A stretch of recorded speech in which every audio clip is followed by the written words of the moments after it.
ரோமையர் 1வது அதிகாரம் 1ஆம் வசனத்தில் இருந்து 7ஆம் வசனம் வரை. கடவுளின் அன்பை பெற்று இறைமக்களாக அழைக்கப்பட்டுள்ள ரோமை நகர மக்கள் அனைவருக்கும் இயேசு கிறிஸ்துவின் பணியாளனும் திருத்தூதனாக அழைப்பு பெற்றவனும் கடவுளின் நற்செய்தி பணிக்கென ஒதுக்கி வைக்கப்பட்டவனும் ஆகிய பவுல் எழுதுவது. நற்செய்தியை தருவதாக கடவுள் தம் இறைவாக்கினர் வழியாக ஏற்கனவே திருமறை நூலில் வாக்களித்திருந்தார்.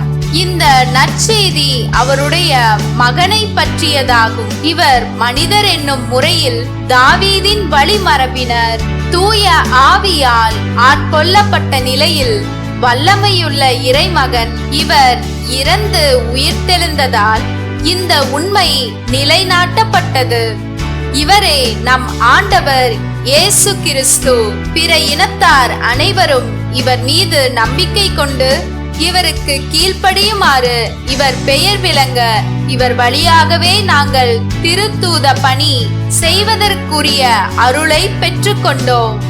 பிற இனத்தவராகிய நீங்களும் இயேசு கிறிஸ்துவுக்கு உரியவர்களாய் இருக்க அழைப்பு பெற்றிருக்கிறீர்கள்.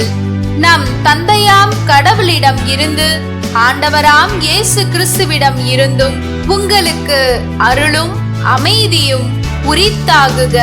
லூக்கா 11வது அதிகாரம் 29ஆம் வசனத்தில் இருந்து 32ஆம் வசனம் வரை. அக்காலத்தில் மக்கள் வந்து கூட கூட இயேசு கூறியது, இந்த தீய தலைமுறையினர் அடையாளம் கேட்கின்றனர். இவர்களுக்கு யோனாவின் அடையாளத்தை தவிர வேறு அடையாளம் எதுவும் கொடுக்கப்பட மாட்டாது.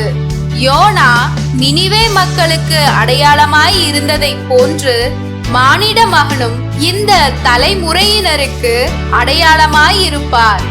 தீர்ப்பு நாளில் தென்னாட்டு அரசி இத்தலைமுறையினரோடு எழுந்து இவர்களை கண்டனம் செய்வார்.